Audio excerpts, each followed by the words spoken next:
¿Ya? Hola, ¿cómo están todos? La verdad es que me da mucho gusto y mucha emoción. Es la primera vez que lo hacemos. ¿Sí? Me da muchísimo gusto y mucha emoción estar con ustedes. Ya saben que las ideas en esta cabeza dan vueltas como si fueran changos en selva. Y entonces a veces hay que ordenarlas y siempre pido ayuda y gracias a Dios siempre tengo ayuda. Entonces, bueno, vamos a empezar presentando. Nosotros somos Prenacer. Prenacer es una clínica especializada en la etapa crucial del principio de la vida y lo que hacemos es cuidar, pues básicamente toda la razón de ser de una familia, que son en general los hijos. Entonces, lo que nosotros hacemos es cuidamos la vida antes de nacer y sabemos que todo lo que pasa antes de nacer nos va a impactar para siempre. Entonces, hemos creado este concepto de programa que se llama Juebebés. ¿Sí? ¿Se acuerdan cuando eran solteros? Y entonces el juebebés era así, pues se acabó, porque cuando nace un niño, juebebés es más bien así, y la leche y los pañales, entonces cambia toda la rutina. Y aunque la maternidad es una de las etapas más padres de la vida, también se acompaña de muchas dudas y muchos problemas y muchas angustias. Y entonces desde que estás embarazado te dicen, duerme ahora, porque quién sabe cuándo lo vuelvas a hacer. Y de ahí surgió Juebebés. Nosotros queremos dar información científica para ustedes, pero que sea súper amigable y que realmente los acerque con sus médicos. En este caso, vamos a hablar de un tema padrísimo, que es un tema muy, pues, vano, que hacemos frecuentemente y que todas las mujeres embarazadas vivimos por lo menos en algún momento, que es de los antojos. Esta idea salió desde hace, pues, más o menos unas 3 o 4 semanas, cuando lanzamos en las redes sociales pues las preguntas de los antojos culposos y tuvimos muchísimas. Entonces, bueno, el día de hoy nos acompaña Lili, que es nuestra genetista. Muchos de ustedes ya tienen el placer de conocerla. Ella es Lili Fernández, pero hoy viene a platicarnos un poco en híbrido de genetista mamá, porque además tiene una hija preciosa que se llama Isabela. En algún momento conocerán. Y por supuesto que casi todos conocen a Lía. Lía es nuestra nutrióloga, que pues nos va a ayudar siempre a platicar esto de las ganancias de peso y lo que debemos comer y lo que no debemos comer durante la gestación. Y bueno, los que no me conozcan, yo soy Nayeli Moreno, soy ginecóloga y soy médico fetal y soy fundadora de Prenacer. Y en general no me gusta que me digan doctora, todos mis pacientes y todos mis amigos se refieren a mí como Naye y esa es la manera en la que vamos a estar hablando. Por eso Prenacer ha creado Juebebés, una charla entre amigos y queremos pues empezar el día de hoy. ¿Qué les parece si empezamos con una revisión de qué onda con los antojos que estuvieron diciendo? ¿Cuáles fueron los más raros o los más divertidos o así? En la página estuvo muy cómico. Era un debate tremendo. Había los antojos padrísimos, ya saben, ¿no? De que hay los chocolatitos, las frutitas. Antojos que sí se me hicieron un poquito raros. Las verduras, yo creo que es muy raro que se te antojen las verduras. Sardinas, guacala, perdón, a quien se le antoje las sardinas, discúlpenme, guacala. Pero los antojos que más hicieron ruido, los raros. Zacate, mi pregunta fue, ¿cómo se comen el zacate? ¿Lo humedecen? ¿Qué hacen? ¿Le pusieron limón o qué? Algo, ¿no? Pues para que esté rico. Comida para perro, en lata. Háganlo una colación, póngale pan tostado, fresitas o algo, porque pues sí, de la lata sí está medio cruel, ¿no? El comérselo así. Detergente, se me hizo súper peligroso que se les antoje el detergente, sí es como de miedito, ¿no? Esta parte, ya saben, lo clásico en raro, que la tierrita, pero como que especificaban, ¿no? ¿Sabes qué? Tiene que ser tierra, pero con agua de lluvia. No, es bueno, un aderezo, un sazonador, no sé. O sea, sí estuvo muy debatido esta parte, pero creo que lo que más nos llamó la atención fueron esos antojos raros, porque sí tienen un porqué. ¿Tú tuviste antojos? Sí, mis antojos no eran tan raros, pero era mucha fruta. ¿Comiste mucha fruta? Y yo no como fruta. Ya me va a regañar, pero yo no como fruta jamás. Bueno, ¿y por qué cambian los antojos en el embarazo? ¿Por qué se dan los antojos? Los antojos. Hay antojos que yo siempre les digo, ¿sabes qué? Son antojos buenos y antojos malos. Los antojos buenos ya lo saben ustedes, expertas, hormonas. Todos los sentidos se exacerban, sobre todo el olfato y el gusto. O sea, hay gente y creo que ustedes como mamás les pudo haber pasado, que igual y la grasita, ¿no? De los taquitos, de esos tacos callejeros que dice guacala, se les antojaba. O al revés, ¿no?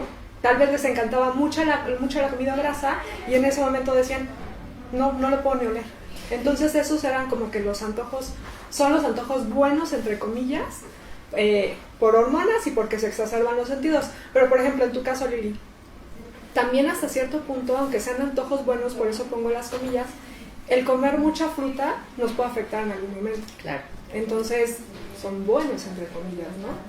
Y es uno de los más frecuentes, ¿no?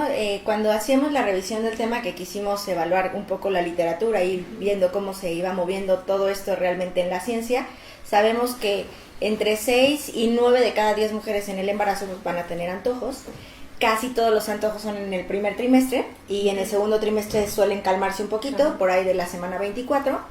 Y lo más frecuente son cuestiones dulces, que es cambiar prácticamente el estilo de vida. Lo que menos son los amargos, y de hecho lo amargo lo utilizamos mucho para calmar un poco las náuseas y calmar un poco el reflujo y calmar un poco pues también los antojos. Ahora, ¿qué sucedía con esta situación? ¿Qué efecto puede tener el hecho de estar consumiendo un montón de azúcares, que es lo más frecuente?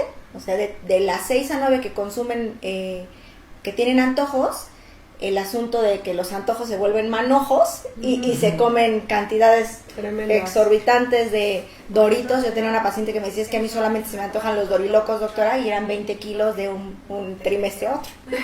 Entonces, es que también tenemos como este aspecto cultural en el que te dicen, es que vas a ser mamá, tienes que comer por 2.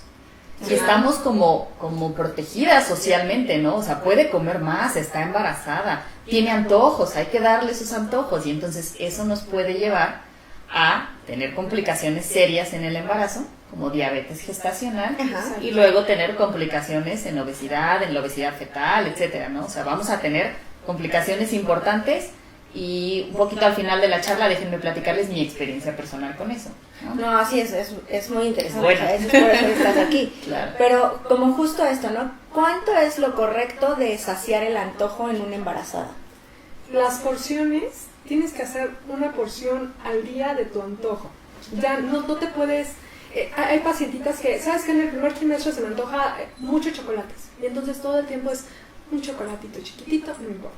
Y comen. Y comen, y comen. No, lo que yo siempre les digo a las pacientes, las porciones, no es malo que se les antoje la fruta, los chocolates, los helados, pero aprende tus porciones, aprende cuánto es lo que debes de servir a tu platito, porque si no, es de que la paciente ve, ay, se me antoja el helado, y se acaba un bote de helado ya solita en un día. ¿En dónde le cabe todo eso? Pero aparte de lo que mencionaba Lili, también viene mucho de que voy a comer por 2, pero también es un enfoque psicológico, de que se sienten como que, y ustedes que ya fueron mamás me pueden decir, necesitan ese apapacho. Y hay mamás que sí se ponen bien intensas de a las 2 de la mañana y al esposo, quiero un helado. Y el esposo porque dice, ¿cómo mi bebé necesita el helado? Porque es la idea de, el bebé se le está antojando, no a mi esposa, ¿no? Van corriendo por el helado. Entonces también es mucha esta parte psicológica del antojo de, pues quiero que me apapachen, soy el centro de atención, traigo a tu bebé, salte a las 2 de la mañana a conseguirme el helado. Es que fíjate que esta parte me recuerda un poco lo que habíamos revisado de cómo es que algunos alimentos pueden suplir estos nutrientes que tu cuerpo no está generando, ¿no? Y entonces empiezas a querer más chocolates para tener más serotonina o para tener más metilxantinas y para tener más endorfinas, ¿no? Y entonces se vuelve un círculo vicioso. Porque lo sacias con una cantidad gigante de azúcar y esa cantidad gigante de azúcar tu cuerpo la va a metabolizar en 3 minutos y después vas a querer un poco más y entonces se vuelve un ciclo, ¿no? Se vuelve un ciclo. Lo difícil de esto es cómo rompes el ciclo, porque la verdad es que ni siquiera te das cuenta y hay mamás que sí suben muchísimo de peso porque pues es que están embarazadas, ¿no? Entonces se mezcla todo. Exacto. Se mezcla todo y se va juntando no solamente las carencias nutricionales que tenían previas a la gestación con toda esta sociedad acomodada para que tú engordes y que tengas complicaciones, que es muy importante frenarlo desde antes y que hay que separar muy bien estos antojos buenos que tú dijiste del trastorno de pica, ¿no? Exacto. Que sí nos habla de otras cuestiones y que la pica puede estar durante el embarazo y durante el no embarazo, ¿no? En hombres y en mujeres. Fíjate, después así un chirris de eso. ¿De pica? Perfecto. ¿Qué es el trastorno de pica? El trastorno es una conducta compulsiva de algo que no tiene nutrientes. Exacto, y eso es lo básico, que no nutre. No nutre. Sácate comida de perro, le nutre al perro, no a ti. Papel mojado de baño, tierra, ¿no? El adobe ese de las paredes también les encanta chuparlo. El hielo. muchas veces quieren estar masticando hielo o cosita fría. Pero todo eso es súper interesante porque al principio decíamos, ¿qué onda con los antojos? ¿Tienen un origen? Sí, hormonal, puede ser psicológico, puede ser y la exacerbación orgánica de los sentidos, ¿no? ¿Qué pasa con la pica? Se ha asociado a un déficit de hierro principalmente, después de zinc y después en pacientes que tienen un bajo consumo de carbohidratos. Entonces ya si el paciente o tu mamita, tú dices, ay, ¿sabes qué? Está lloviendo y quiero salir y aventarme la tierra a la maceta, ¿no? Y comérmela toda, pues no es de que, ay, me antojo raro, no, es de que ya te está haciendo ruido y hay que checarte, porque ahí hay una deficiencia de estos micronutrientes que se llaman los oligoelementos y el principal es el hierro. Y es muy importante, ¿no? Porque el hierro lo vamos a utilizar para todo, ¿no?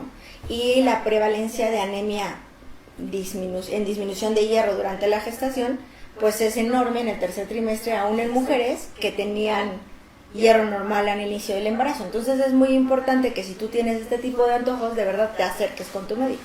Exacto. ¿Y qué pasa en esta parte? O sea, este es algo muy cultural, pero también es así súper básico de nutrición. Esta parte donde, dependiendo de lo que comas y las cantidades de lo que comas, vas a tener un efecto diferente tanto en mamá, en complicaciones o en buena nutrición, como en bebé, tanto en complicaciones y en buena nutrición. Ok, ¿qué ocurre? Primero, obviamente ya lo mencionó Lili, si empiezas con una ingesta de azuquita, en todo lo que puedas, ya saben los carbohidratos, todo lo que nos va a dar azúcar al cuerpo, vamos a tener la diabetes gestacional. Oye, que hay que aclarar que no todo el azúcar es la que está en bote, ¿no? Ah, no. O sea, las frutas son súper portadoras de azúcar. Y entonces está clásico que la embarazada dice, tú crees que estoy comiendo súper bien porque estoy comiendo mucha fruta.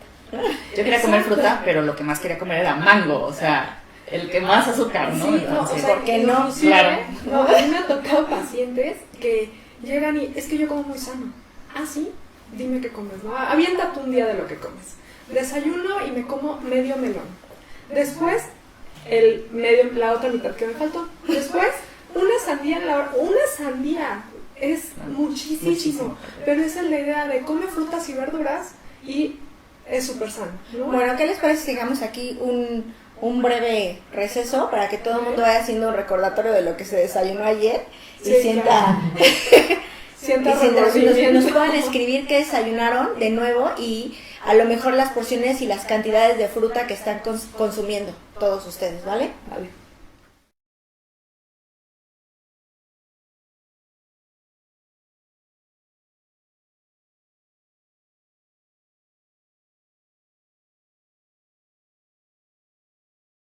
Bueno, pues vamos a la segunda parte. La verdad es que está súper interesante esto de lo que comemos, nuestros hábitos alimenticios, cómo influye la cultura, cómo influyen las hormonas y cómo va a cambiar una familia. ¿Por qué no nos platicas un poco el consumo de frutas durante la gestación? Bueno, déjenme antes decirles que otra cosa que influye es la genética. Claro. Y eso a veces como que lo dejamos de un ladito y es bien interesante.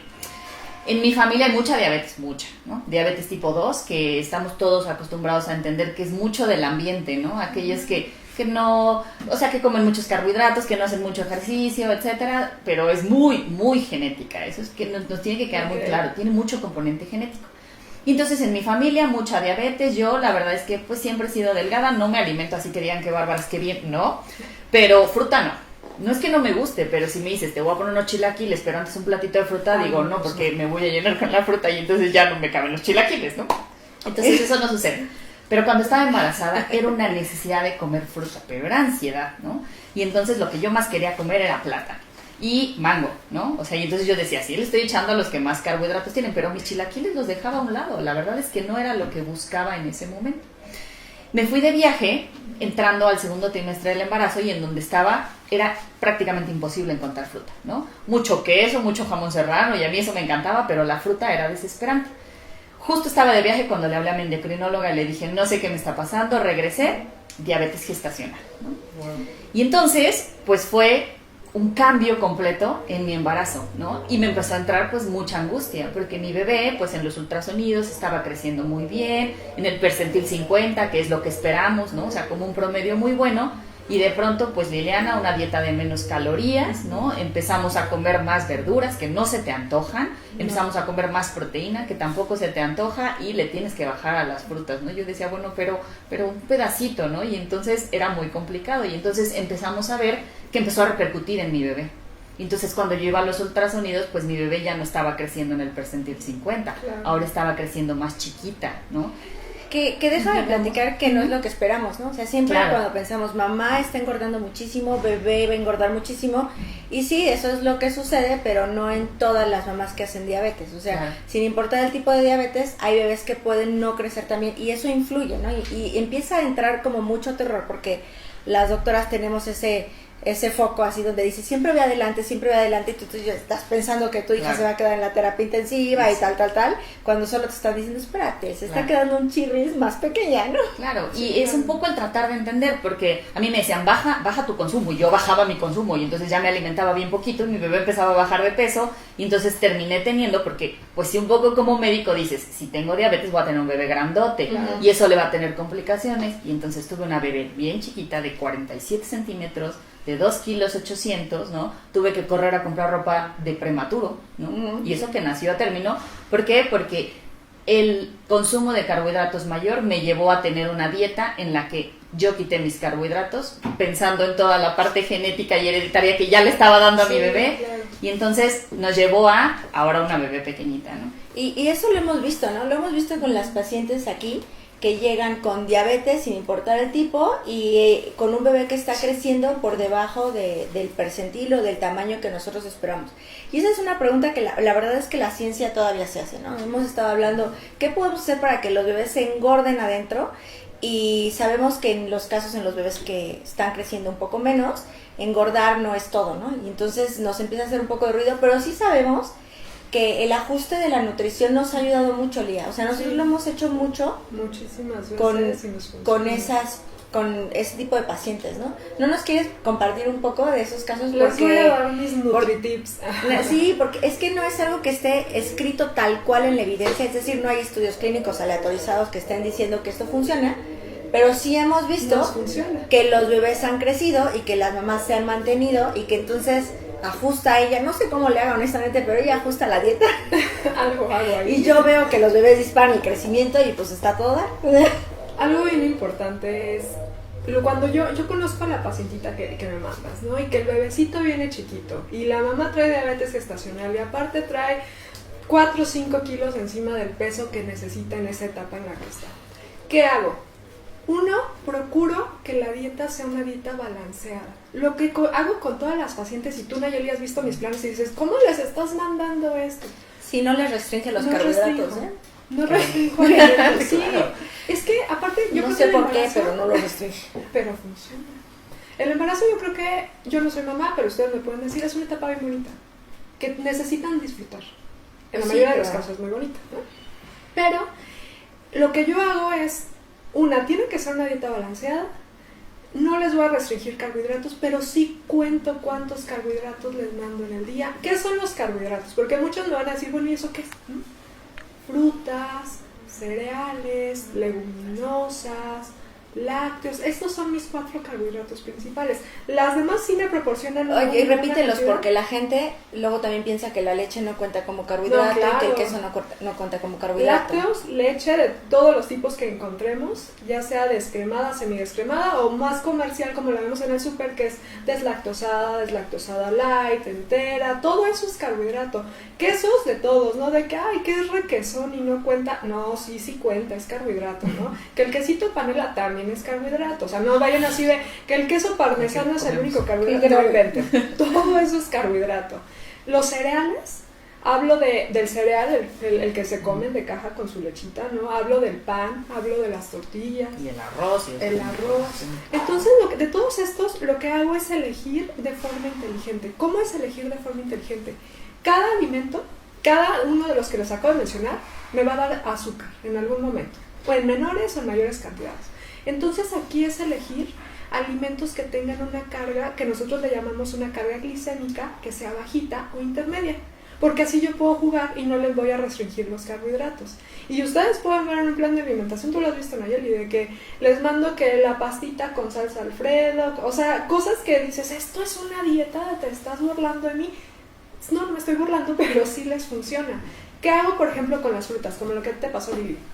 Frutas hay que elegir inteligente. También van a tener azúcar bajita, media y alta. ¿Qué frutas a mí como mamá me va a funcionar para controlar mi peso y que no me esté restringiendo? Frutitas como manzana verde en lugar de manzana roja o la amarilla. ¿Por qué? Porque tiene una carga de azuquitar más bajita. Guayabas, adelante. Las ciruelas, las grandes, buenísimas. Algo que siempre les he dicho y en todos los videos se los he dicho, y tú lo ves en los planes, frutos rojos. Son lo mejor de lo mejor. Fresa, arándano, frambuesa, zarzamora, son deliciosos, nos da mucho aporte y mucho punch inmunológico y tienen una carga rica en carbohidratos que no nos vamos a descompensar, ¿no? Oye, ya viene septiembre, no quiero aguarle el plato a nadie, pero ¿cuántas calorías tienen unos chiles en nogada?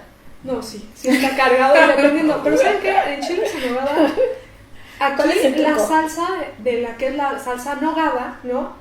Como se hace con crema vegetal, sí está cargada en carbohidratos. Entonces lo que aquí podemos hacer es, por ejemplo, quitar esa salsita y nada más. Es que sí. Ya no chile en o nogada, que la porción sea más chiquita. O sea, en vez de que te avientes clase todo tu media taza y ahí le eches como 3 pasadas de nogada, pues aviéntale 2 cucharaditas. Bueno, y le pones tu topping de granada, que la granada es súper buena y súper rica en antioxidantes, y lo puedes hacer de carne, lo que es lo tradicional, pero ahí cuando mezclan la carne, ojo, súper importante en los chiles, la selección de frutitas con la que la vas a mezclar. Ponle duraznito, en vez de las frutas con alto contenido que le ponen en azúcar, que las pasas, que el membrillo, que no sé qué, ponle duraznito, ponle manzanita, haz la mezcla que sea rica. Hay unos suplementos que no sé, ¿sí se puede decir marcas aquí? Sí. Bienvenidos, si nos quieren patrocinar, gracias. Hay unos superfoods que se le llama, son los golden berries. Si los pueden encontrar, son unas pasas amarillas grandes, aciditas, sabrosas. Pónganselo al chile, va a ayudar en colesterol, triglicéridos, control de glucosa, adelante. Sí, hay que ir pensando en tus nutritips porque es muy importante. Hacer un semáforo de frutas ayudaría muchísimo. Oye, ¿tú qué sabes muy bien esto de cómo se forma una persona? ¿Qué sabes de...? O sea, ya sé, no le hagan esas caras a Lili. ¿Qué sabes de cómo se forma el sentido del gusto de los bebés? Bueno, pues está padrísimo está padrísimo porque más o menos a partir de la semana 24 la mitad del embarazo. Exacto, la mitad del embarazo, ellos ya empiezan a percibir con las papilas gustativas. Entonces, ellos incluso pueden entender a qué sabe el líquido amniótico. Y el líquido amniótico cambia de sabor de acuerdo a lo que come mamá. Entonces, si mamá come muchos carbohidratos, el líquido amniótico sabe dulcecito. Y eso empieza a tener una memoria fetal. Y entonces, cuando nace el bebé, quiere comer más carbohidratos, o quiere comer más cosas dulces. Durante el embarazo, lo que decía Lía en un principio, como que lo amargo no nos gusta tanto, o más bien nos dicen, no, pero si para las náuseas que las aceitunas y el tehuacán y las galletas saladas y eso es lo que menos consumimos. Pero si consumiéramos más eso, también haríamos que el líquido amniótico tuviera más ese sabor y empezara a prepararse y empezaran a tener esa memoria fetal. Y eso es muy importante, ¿no? Vamos a dejarlo aquí un rato porque la verdad es que quiero continuar con este tema de una manera más profunda. Llámenos, por favor, escríbanos, cuéntenos qué fue lo que su hijo sí quería comer, porque esto tiene que ver con lo que pasó en su vientre.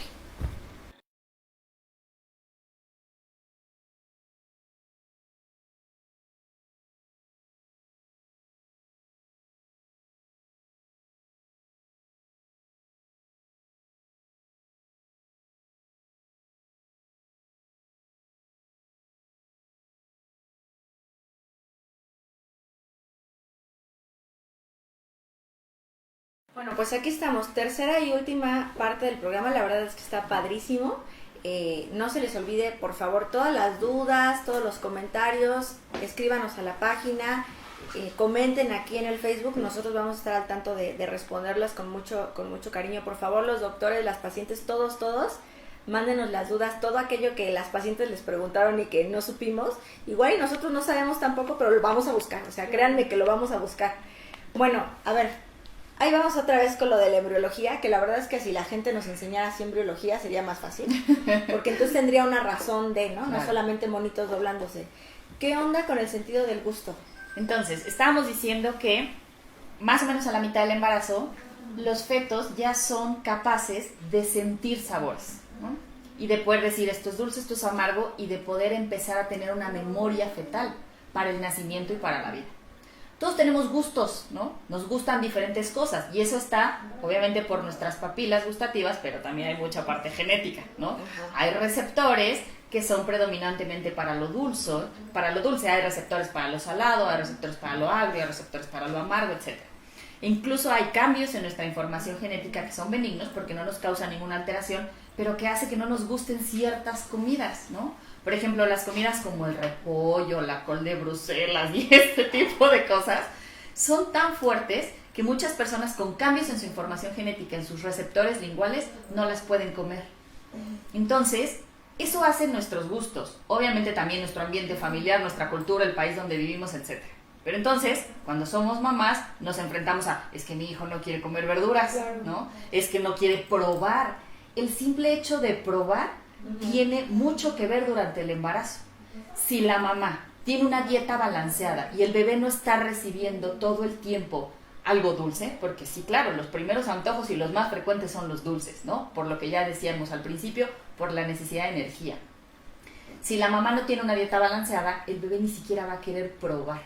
Y hay muchos estudios en los niños en cuanto a comportamiento alimenticio donde no quiero ni probar. Y eso viene desde el embarazo y la lactancia. La alimentación durante la lactancia, que ya será harina de otro costal, es sí, muy importante sí, para que los niños quieran probar y tengan una alimentación variada. Pero es que esto refuerza tanto, o sea, que somos lo que nos pasó a nosotros en momentos que ni siquiera pensábamos, ¿no? O sea, recuerden que vivir comienza antes de nacer, ¿no? Y que estamos hechos de dos mitades, o sea, tú ya nos hablaste perfecto la mitad de mamá y qué es lo que pasa, cómo influye tal. ¿Tú sabes algo del papá? Porque generalmente los dejamos a un lado y la verdad es que no va así, ¿no? O sea, somos componente de dos. A ver, platícanos. Fíjate que todas se van a identificar, que en el embarazo y llegan y, ay, es que el que tiene antojos es el papá. Es un clásico. El que subió de peso es el papá. Y parece que el papá está como en gestación, ¿no? Completamente, y está aumentando y aumentando, y la pancita del papá va a la par de la mamá. Sí, es que eso pasa. Claro. Fíjate que es bien interesante, porque a esto, yo antes decía, ay señora, no sea ridícula, por favor, y usted no tenga pretexto para comer, ¿no? Pero tiene un porqué, se le llama síndrome de Kuwait. Y el síndrome de Kuwait desarrollan todo esto porque también el papá tiene aumentos hormonales. Testosterona, estradiol, todo eso hace que le afecte, y no solo al papá de que, ay, quiero comer y se me antoja todo, inclusive, como les mencionaba, la mamá quiere que salgas por el helado a las 2 de la mañana, a veces el papá va por su helado a las 2 de la mañana. Les da ansiedad, les da depresión. Todo esto es un enfoque no del aspecto nutricional y de que tenga un déficit el papá, pues no. Pero aparte de la parte hormonal que les mencionaba, es psicológico. Entonces, muchas veces esta parte psicológica les pega al papá. Muchas veces porque sienten esa ansiedad entre tristeza y felicidad por el cambio que viene a su vida. Otras teorías psicológicas medio locas dicen que porque está compitiendo con el bebé. Pero sí, tiene un porqué. Y algo súper interesante de este síndrome de Kuwait es que viene de África el ritual de Kuwait. Y ahí lo que hacen es que... no sé qué ritual hacen, no les voy a mentir, pero de ahí viene ritual de Kuwait el nombre, que cuando está en el momento del parto la mamá, pasan todos los dolores al papá. Y la mamá no siente nada y quien está sintiendo todo el dolor de parto es el papá. Entonces, oye, hay que hacerlo aquí, ¿no? Pues, sí, hay que investigar, por favor. Entonces, hay que investigar, ¿no? Sí, es muy interesante y no hay que dejar a un lado al que le digas al papá, ay, no sea ridículo. Pues sí, tiene un porqué. Mira, yo generalmente cuando veo las consultas y les platico de todo esto de la nutrición, les recuerdo a los papás que están gestando una vida, pero también están gestando hábitos. Entonces, de verdad que es un muy buen momento para modificar esos hábitos y evaluar la nutrición de la familia, porque hasta Botero pintaba hasta los perros gordos, ¿no? O sea, en una familia donde están obesos, está obesa mamá, está obeso papá, están obesos todos. Entonces la idea es empezar a corregir todos estos datos que lo ideal sería hacerlo antes de la gestación, pero pues bueno, si ya estás embarazada el primer trimestre es un buen momento para ir arreglando esas cosas, ¿no? Entonces, la verdad es que me da muchísimo gusto. ¿Qué les parece que vayamos haciendo como algunas conclusiones al respecto de la frecuencia, los favoritos, por decirle así, el top 10 el top 5 de los antojos, Okay. la diferencia entre los antojos buenos y los malos, Okay. y los efectos que puede tener, ¿no? Entonces, voy a empezar con la frecuencia, ¿no? Son muy frecuentes, más de la mitad de las mujeres tienen antojos, y el top 10 empieza con los dulces, y los menos frecuentes son las verduras, que deberían de ser los que deberían de tomarse, Sí. ¿no? A mí me gustaría decir algo que obviamente es más de la competencia de Lía, pero el querer comer carbohidratos, porque luego decimos la palabra carbohidratos sin especificar, ¿no? No es siempre un chocolate, ¿no? No. Por ejemplo, una pizza está llena de carbohidratos, ¿no? Y Sí. entonces, y es que mis antojos eran salados, lo que estás queriendo consumir son carbohidratos, y eso evolutivamente nos trae en el requerimiento, lo que necesito es energía. Claro. ¿No? Entonces, sí, en el top 10 están primero los dulces, los chocolates son los primeros, porque además también liberan endorfinas y te hacen sentir más contenta, y etcétera, ¿no? Pero toda esta comida procesada y así también está dentro de lo que queremos comer, son carbohidratos. Pero yo creo que los carbohidratos que mencionó Lili, los puedes comer, como mencioné en el principio, las porciones. Por ejemplo, una tortilla de maíz, pues mejor comes 3 tortillas de nopal. Igual no sabe tan rica como la de maíz, pero estás comiendo un poquito más, ¿no? Y vas a tener una saciedad y te va a beneficiar. O por ejemplo, en cuanto a las frutas, pues es mejor comer 2 guayabitas o 3 ciruelas de las gorditas a que te avientes un platito de melón o un platito de papaya. O sea, eso es a lo que me refiero con las porciones, tu comida inteligente. Es que está cañón eso, o sea, deberíamos tener un chip para la comida inteligente, tienes que hablarnos Te voy más a de decir eso. Eso es algo, un Naye. hecho. A mí me sorprende con las pacientes que hemos tenido, sobre todo una de ellas, si nos estás viendo te adoro, me caes increíble, eres mi máximo. Ella, yo pensé que me iba a costar muchísimo trabajo, porque ella en su primera consulta, todos sus antojos era pastelito, chocolates, literal, estaba en la consulta como está haciendo online, gritó el del pan y me dijo, espérame, voy a comprar pan. Y yo le dije, oye, aguanta, estamos en consulta nutricional porque estás con diabetes gestacional. Se salmandó el marido a comprar pan. Minerva, si nos estás viendo, perdón. Pero yo con ella sí pensé que me iba a costar muchísimo trabajo. No. Se puso las pilas, empezamos con este rollo de porciones, le mandé su lista de alimentos equivalentes, que después estaría súper interesante que platicáramos o hiciéramos un pequeño post en la página. Y ahorita está controladísima, su bebé está en el peso que tiene que estar, ella ya no aumentó más, ya no corre con el pan. Está increíble. Entonces yo creo que ahí es que uno como mujer, uno como mamá, se ponga las pilas y diga, quiero cambiar. Y bueno, voy a retomar un poco esta parte, ¿no? De lo que pasa en la vida fetal cambia tu vida para siempre, y lo que pasa antes de nacer es básico. Entonces, quiero que se lo lleven y que lo tengan siempre en mente, porque no solamente están cambiando sus hábitos, sino también los hábitos del bebé y los hábitos de la familia, y esto va para la posteridad. No se les olvide, por favor, escribirnos a las redes sociales, mandarnos, y por supuesto que tenemos promoción. Platícanos qué vas a hacer, porque está precioso. Sí. A las primeras pacientes a las primeras 3 pacientes que nos pongan aquí en el post de Jueves, fotito, ya saben, antojo raro, pero tiene que ser antojo raro, ¿eh? No me vayan a poner una foto de una pizza. Pica, no, antojo. Raro, por favor. Les vamos a regalar consulta nutricional a esas 3 pacientitas, ¿ok? Entonces no se les olvide, y por favor, recuerden que cada 15 días estaremos haciendo este programa, y la próxima vez vamos a hablar de nacer en tiempos de COVID. Esto ha sido todo un asunto. Por favor, escríbanos si quieren escuchar otros temas, si quieren que profundicemos en algo. No se les olvide que estamos aquí, www.prenacer.mx, las páginas, las redes sociales. Llámenos por favor, 53 82 41 12, y las páginas en Facebook nos encuentran como Prenacer, y en Instagram como Prenacer también. Por favor, distribuyan y compartan el video con todos sus chats y todos sus amigos. Siempre va a ser bueno, porque una información adecuada siempre empodera a la sociedad. Lili. Gracias, Nayel. Gracias, Lía. Yo les voy a dejar un tema en el tintero. Ok. Sí, somos lo que durante nuestro embarazo, pues finalmente nuestro bebé tiene mucho que ver con lo que nosotros estamos haciendo, lo que decía Nayel, y los hábitos. Pero no solo eso, desde nuestra abuela materna. Eso es súper interesante.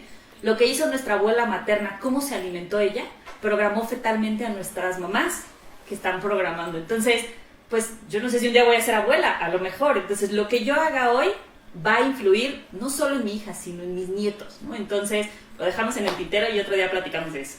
Está padrísimo, muchísimas gracias Lía, muchas gracias Lili por compartir tan padre información y muchas gracias a todos, por favor, gracias a Jorge Camiro de Camiro Digital Marketing y a Link de Link Innovation que siempre están presionándome para ser mejor. Vale. Gracias.